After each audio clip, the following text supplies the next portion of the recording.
Salut à tous, ni hao, j'espère que vous allez bien. Aujourd'hui, nous allons parler des émotions. Alors, les émotions, qu'est-ce que c'est? On en a tous dans notre vie, heureusement, et savoir à quoi ça peut servir, qu'est-ce qu'elles peuvent nous faire, est-ce qu'elles sont bien, est-ce qu'elles sont mauvaises? Eh bien, rien n'est bien, rien n'est mauvais. Ça dépend de beaucoup de choses, ça dépend de notre état d'esprit et qu'est-ce qu'on en fait. Est-ce qu'on les laisse s'exprimer librement? Est-ce qu'on les retient un petit peu? Est-ce qu'on essaye de les contrôler? C'est ce qu'on va essayer de voir et il n'y a pas vraiment de loi. Encore une fois, je ne suis pas un spécialiste, je vais simplement vous retraduire un petit peu ce que j'ai appris depuis toutes ces années et même moi encore maintenant. Je pense que toute notre vie, on essaye de travailler avec ces émotions et on essaye parfois de les contrôler, en tout cas de les retenir, chose qu'on ne devrait pas forcément toujours. Mais voilà, donc d'après la culture chinoise, la tradition, il y aurait 5 grandes émotions qui vont être liées aux organes. Alors ces 5 émotions, donc il y a la colère, la réminiscence, la joie, la tristesse et la colère. Et chacun donc est rattaché à un organe. Et on a donc par exemple la colère, donc là je fais un petit clin d'œil à une personne qui m'en a parlé récemment, donc elle se reconnaîtra. Euh, la colère, je ne vais pas faire un cours sur la colère, mais on va englober ça sous le coup des émotions justement un petit peu, que ce soit la colère ou la tristesse ou la joie. C'est plutôt qu'est-ce qu'on peut en faire et comment, est-ce qu'il faut chercher à les combattre, est-ce qu'il faut chercher à les développer. Bien, déjà pour la colère, donc, elle peut soit monter, soit descendre. Il y a des fois des excès d'énergie qui vont avoir plutôt à rendre les gens très colériques.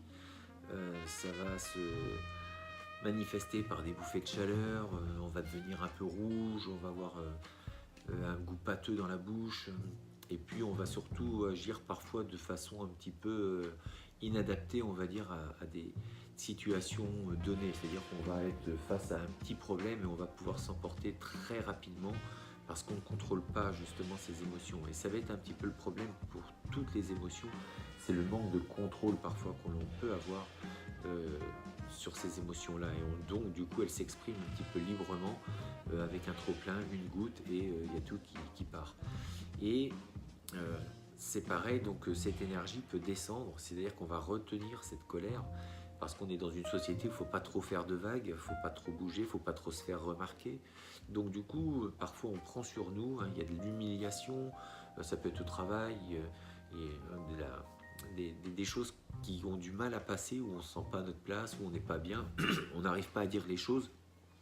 Et bien du coup, cette énergie un petit peu colérique va descendre, et elle va descendre et va se rester dans le foie, et ça va se manifester là par contre, non pas par des bouffées de chaleur, mais plutôt des douleurs, on va dire abdominales, on va avoir mal au ventre, ça va se traduire par des choses où on sent mal au niveau abdominal. Voilà. Et dans les deux cas, on va dire que c'est pas bien, c'est pas bon de trop exprimer la colère ou une autre émotion, et inversement de retenir ces émotions, c'est pas bon non plus. Il faut arriver à trouver le juste milieu.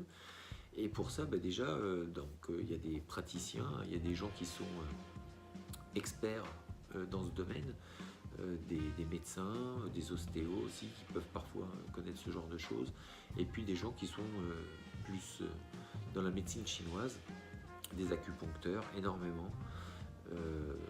Donc allez voir ces gens-là. Moi, ce que je vous retransmets, c'est des choses que j'ai appris encore une fois dans les arts martiaux. Je ne suis pas docteur, je ne suis pas médecin, je vous retranscris simplement ce que j'ai appris. Mais ça peut des fois aider. Et après, une fois qu'on a un diagnostic, entre guillemets, on peut aller voir quelqu'un et justement plus se spécialiser pour se traiter et se soigner. On peut avoir également recours, c'est au mouvement des éléments.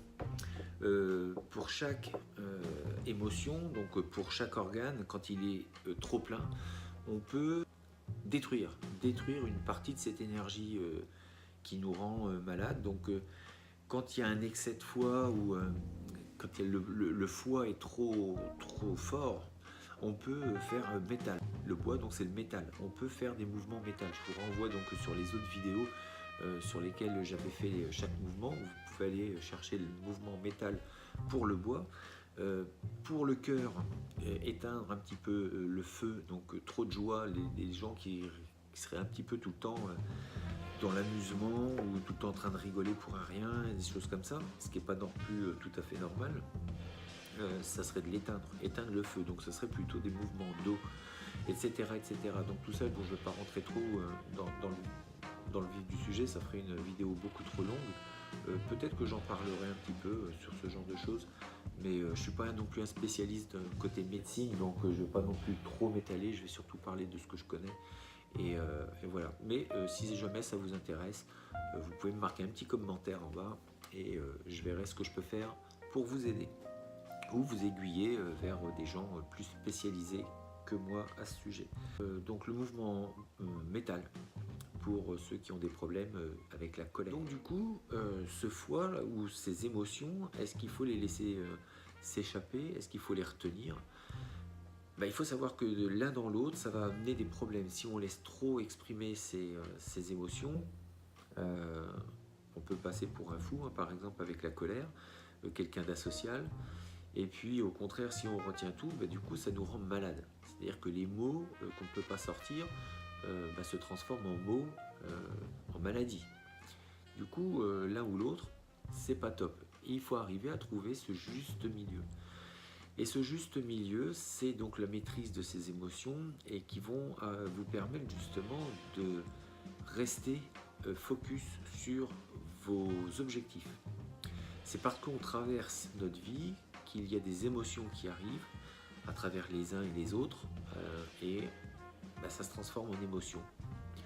Et du coup, si on ne fait que les supporter, eh bien notre vie, on ne la maîtrise pas et on ne va pas avancer comme on le souhaite dans notre vie.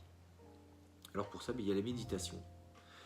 Encore une fois, je reviens là-dessus, mais c'est vraiment d'ailleurs dans le pilier, c'est le pilier numéro 1 dans toute la méthode que je présente, c'est que il faut se connaître. Il faut déjà apprendre à se connaître, prendre du temps à soi pour prendre conscience du non-agir.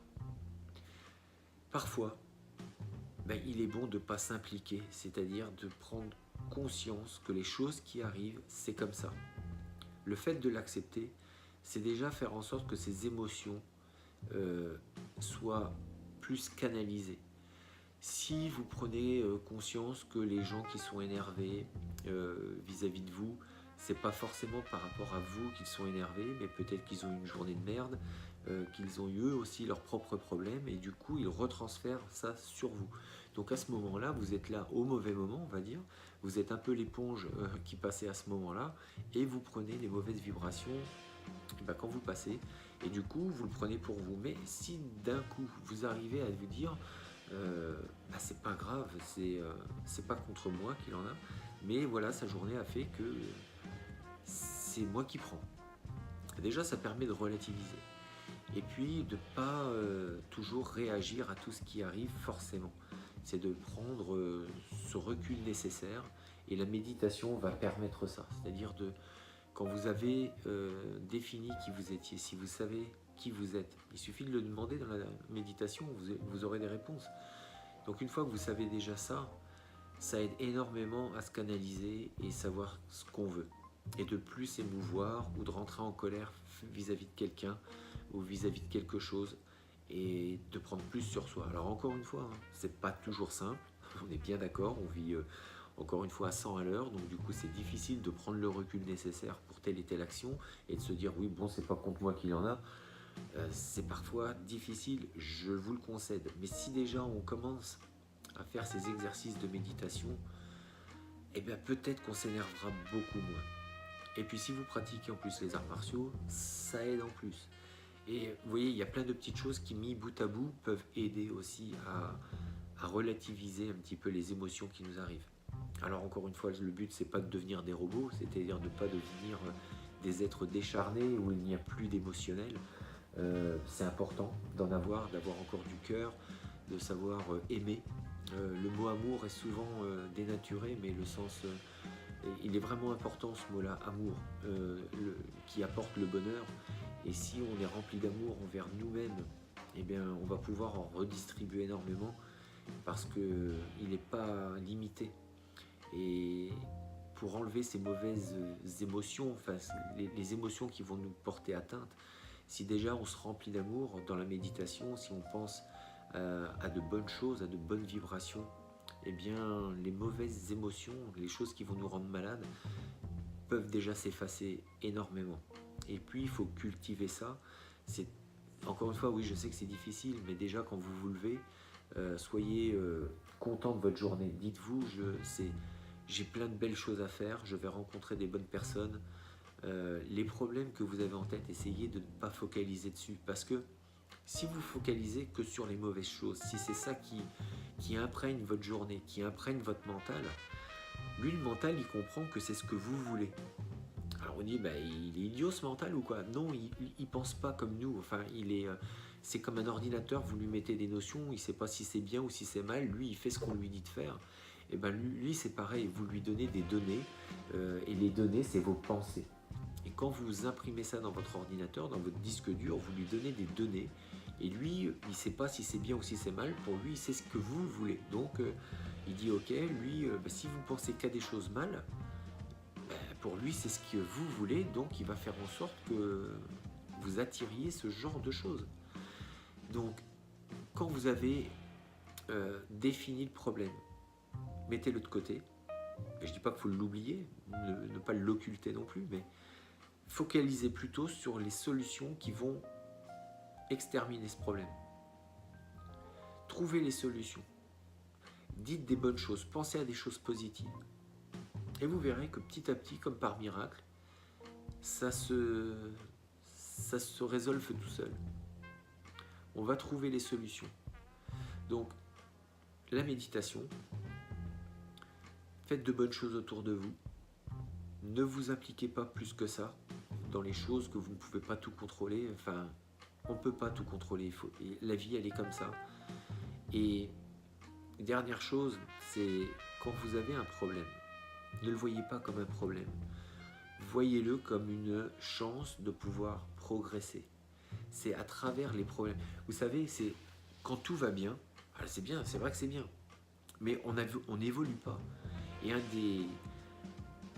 des buts de la vie, c'est de progresser. Et on ne peut progresser la plupart du temps qu'avec des soucis, qu'avec des problèmes. C'est ce qui nous oblige à nous dépasser.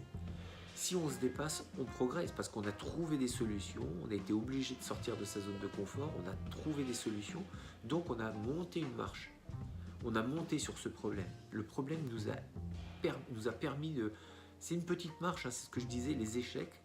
Si vous les voyez comme un poids, ça vous écrase. Si vous les voyez comme un escalier, ça vous fait monter d'un niveau et à un niveau encore. Donc c'est comme ça qu'il faut voir les choses. Les émotions, quand vous êtes dans l'action, essayez de les contrôler. C'est comme dans les arts martiaux.